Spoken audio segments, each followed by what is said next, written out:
ABC Arbitrage qui vous propose 11% de dividendes nets de frais sur PEA. Est-ce que c'est une entité intéressante à mettre en portefeuille à l'heure d'aujourd'hui? Est-ce qu'elle constitue une opportunité? Oui ou non? On va essayer de décortiquer ça ensemble.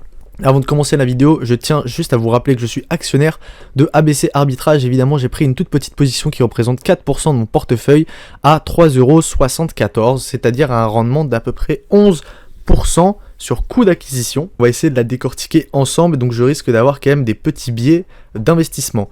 Donc on est sur une entreprise qui a une capitalisation boursière à 200 millions à peu près. Donc qu'est-ce qui constitue cette entreprise? Donc on est sur une entreprise de courtage. J'ai déjà fait une vidéo sur ABC Arbitrage si vous voulez aller la voir. Elle est disponible. Donc les prochains résultats tombent dans 20 jours. Et donc comment est-ce qu'est valorisée cette entreprise? Donc déjà on est sur une entreprise qui n'a pas de dette.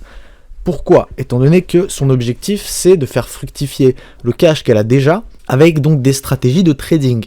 Donc on sait qu'en moyenne, le revenu total donc, ne correspond pas exactement à l'argent que va faire l'entreprise, mais à peu près au bénéfice d'exploitation et donc au revenu total qui est en moyenne à peu près entre 15 millions et 30 millions les bonnes années. Donc on est sur une entreprise qui profite énormément de la volatilité. Donc il va falloir que je vous mette en même temps le VIX qui mesure donc la volatilité aux États-Unis. Et donc on voit que à ce niveau-là, le VIX est extrêmement bas.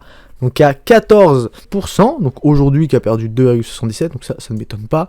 Et donc on voit qu'effectivement pendant octobre, etc., donc on avait pu avoir une volatilité qui s'était accrue donc jusqu'à 22%, mais donc qui en moyenne est sur des points extrêmement bas, donc depuis un certain long moment. Maintenant, on sait que ça ne va pas profiter à ABC Arbitrage. C'est d'ailleurs pour ça qu'ABC Arbitrage a autant baissé. D'ailleurs, on le voit, étant donné que son PER avait augmenté, étant donné que ses bénéfices avait diminué de manière très importante. On le voit ici, on avait un PER qui s'établissait à 12, qui était remonté à plus de 15 à 16 fois les bénéfices, c'est-à-dire qu'aujourd'hui on est valorisé à 10 fois, mais si on reprend une entreprise qui donc était sur ces niveaux à peu près de valorisation tout à fait normal, donc des niveaux peut-être de 2021, on aurait une entreprise qui serait valorisée peut-être à 3 voire 4 fois ses bénéfices aujourd'hui.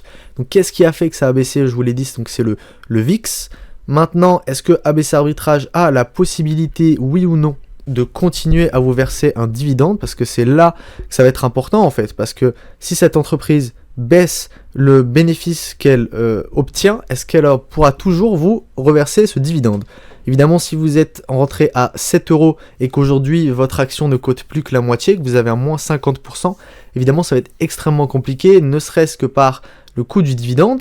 C'est-à-dire que vous obtenez la même proportion que quelqu'un qui aurait investi, mais évidemment votre coût d'acquisition est plus faible. Avec un rendement de 11% aujourd'hui, je me dis qu'à peu près je pourrais mettre 9 ans à me faire rembourser ma somme de départ. Donc potentiellement ça pourrait être assez bon. Maintenant ce qu'il faut savoir c'est est-ce que oui ou non on a toujours la capacité de verser ce dividende-là. Et donc je vais vous sortir un petit article qui est sorti donc le 1er mars, au moment où moi j'ai investi sur ABC Arbitrage, étant donné que je l'avais depuis un certain moment en watchlist. Donc on va le voir ici, l'action ABC Arbitrage gagne 5% à 3,78 €. Donc ça on s'y intéresse pas. ABC Arbitrage rappelle que comme chaque année depuis 2003, les équipes du groupe et les membres du conseil d'administration et de tous actionnaires en concert les uns avec les autres ont une interdiction d'achat et de vente à partir du 1er janvier 2024 jusqu'au lendemain de la publication des éléments audités de l'exercice 2023, soit le 27 mars 2024. Le suivi régulier des positions tenues au nominatif confirme par ailleurs cette affirmation, c'est-à-dire que aucun insider de ABC Arbitrage n'a pu vendre ou acheter des titres depuis le début de l'année. En effet, la société Eximium, qui détient environ 7% du capital, a confirmé ne pas avoir cédé de titres ABC Arbitrage par rapport à la dernière photo de sa détention au 31 décembre 2023. S'agissant du rythme d'activité 2023, ABC Arbitrage indique, comme il a fait à plusieurs reprises, qu'il reste comparable à l'exercice 2019. Et donc on va aller le regarder quand même à ce niveau-là. On voit que l'exercice 2019 avait été quand même noté par une baisse qui avait eu lieu à la fin de l'année 2018. Et ensuite quand même une année pas extrêmement florissante. On le voit à ce niveau-là.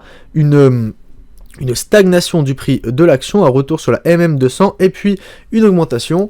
Et puis ensuite en 2020 on voit qu'on était quand même sur des prix extrêmement bas. Mais donc nous ce qu'on va pouvoir aller voir c'est en le mettant à cet endroit en tout, on va voir qu'on est sur un prix qui même excède les prix de 2012 jusqu'à 2015, c'est-à-dire les prix les plus bas qu'elle avait pu obtenir et même les prix de 2008. sachant que aujourd'hui la capitalisation boursière n'est pratiquement due que à des actifs financiers, étant donné qu'en bilan ce qu'on possède c'est surtout du cash, parce que c'est avec ça qu'on fait notre argent. C'est-à-dire que l'on le voit ici en liquidité, on est à 168 millions de cash, et donc ce cash là on va pas pouvoir le verser en dividende parce que c'est le cash dont on a besoin pour faire notre argent et donc pour continuer nos stratégies d'investissement. Mais donc on le voit ici, le dividende versé en espèces représente à peu près 25 millions, et donc on voit qu'en termes semestriels, ici, donc on avait fait à peu près donc un cash aux activités d'exploitation de 13 millions, ce qui était quand même pas extrêmement bon. Et donc on va essayer de faire une bonne année, on va essayer de voir ensemble si oui ou non, est-ce qu'en 2023 on va descendre en dessous de ces à peu près 25 ou 30 millions, ce qui nous obligerait à taper dans la trésorerie pour assurer ce dividende. Et donc on le voit ici, en effet le groupe rappelle l'engagement du plan stratégique Springboard 2025 de distribuer un dividende de 30 centimes minimum par an, sous réserve des décisions du conseil d'administration et des votes en assemblée générale mixte. ABC Arbitrage confirme qu'il est prévu un acompte de 10 centimes en avril prochain, acompte qui reste soumis à la décision formelle du conseil d'administration qui doit se tenir le 21 mars 2024. Donc ce qui nous donne à peu près un dividende de donc 40 centimes par action, ce qui nous fait à peu près, donc comme on l'a pu le voir à ce niveau-là, un rendement d'à peu près 11% sur coût d'acquisition. Donc peut-être un ratio de paiement qui passerait un tout petit plus haut, une utilisation de la trésorerie potentiellement, mais on a un rendement qui reste attractif. Maintenant, est-ce que l'entreprise a encore une possibilité de baisse? Je pense que techniquement, oui, parce que ce qui va beaucoup plus nous intéresser, ça va être en fait si oui ou non l'entreprise tape donc dans sa valeur comptable. Et donc on va aller le regarder ici, la valeur comptable, elle est uniquement liée donc à des actifs financiers, et la valeur comptable est à peu près à 2,68, c'est-à-dire que l'entreprise pourrait techniquement baisser jusqu'à 2,68 € par action. Pourquoi? Parce que c'est la valeur totale de ses actifs, même si avec ses actifs elle arrive à avoir un ROE assez important. On va aller le voir ici, on a un rendement des capitaux propres qui s'établit quand même donc là à 13%, c'est pas extrêmement bon, mais avec un certain volume ça peut accuser d'assez bons retours, et donc évidemment continuer de nous faire passer, continuer de faire progresser ce cash. Maintenant, à savoir qu'est-ce que vous cherchez. ABC Arbitrage est une société de fonds de portefeuille, donc vous ne visez pas un recovery du prix de l'action. Vous, ce qui vous intéresse, c'est un dividende. Donc est-ce que ce dividende a possibilité d'être toujours versé, oui ou non? Sachant que même si l'entreprise perd toute sa valeur, techniquement, si elle arrive à continuer à verser ce dividende parce qu'elle en a les capacités, et aujourd'hui ces capacités commencent à être un tout petit peu remises en question, mais elle essaie de nous rassurer en nous disant, n'oubliez pas qu'évidemment, que notre entreprise aujourd'hui, ce qu'elle vaut, c'est... N'oubliez pas que l'entreprise, ce qu'elle vaut aujourd'hui, c'est de la liquidité et des cerveaux. Maintenant, ces cerveaux, il faut beaucoup les payer, ils sont payés à la commission, ils sont payés en actions, etc.